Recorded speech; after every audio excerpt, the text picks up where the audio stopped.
Hi, confirmation class. Hope you are doing well. Sorry, I had to miss you in class tonight. As per usual, this is one of two videos.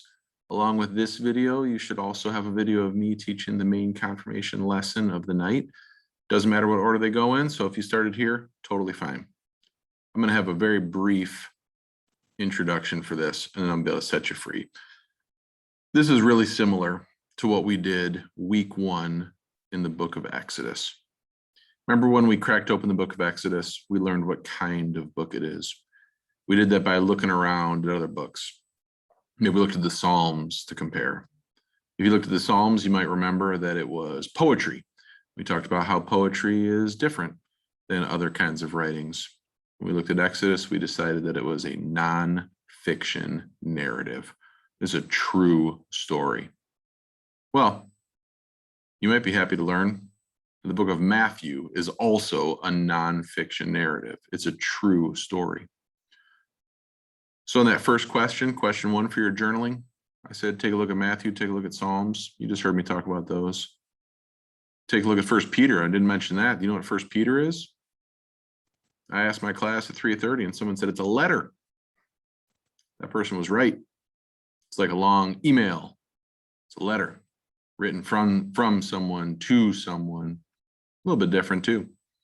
Like Psalms, like Matthew, 1 Peter. It's true. But it's not a nonfiction narrative like Matthew is, like Exodus was.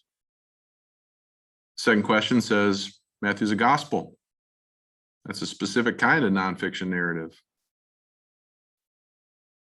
And the question number 2 is, how would you describe a gospel? Well, it's a true story.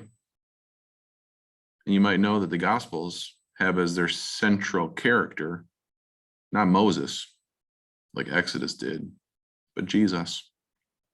So we're going to spend the rest of journaling tonight taking a look at some important stuff about Jesus. But what I want you to do first is make sure your Bible is closed.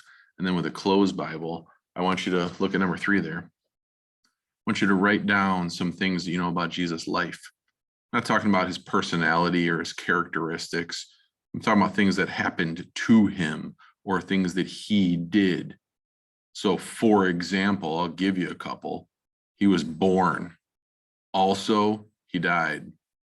Those would be 2 things. Maybe you can think of some others. Then what I want you to do after you write down a list of about 10, I want you to then work your way through the book of Matthew and only the book of Matthew, not Mark, not Luke, not John, Matthew. I want to see how many of those 5 things you can find inside the Gospel of Matthew. It might take some paging around, but you can do it. When you find them, I want you to write down the chapter and the verse. That's what I mean when I say the reference. Where is it? So the reference to "For God so loved the world" is John 3:16, book, chapter, verse. Because we're all in Matthew here, chapter and verse will do. Give me the reference for those things. Then, after you've done that, take a look at number 5 below. I want to make sure not just that you know some facts about Jesus's life. I also want to make sure that you can start thinking about how you would tell someone else about Jesus. What I mean by that is it's not just the pastor's job to tell people about Jesus. That's every Christian's job. If you bump into someone one day who says, "Hey, I hear you're big on Jesus. Tell me something about him." I want you to be able to say something more than, "Well, he was born in Bethlehem." I want you to think about what Jesus means to our lives. Be ready to share that. Have fun.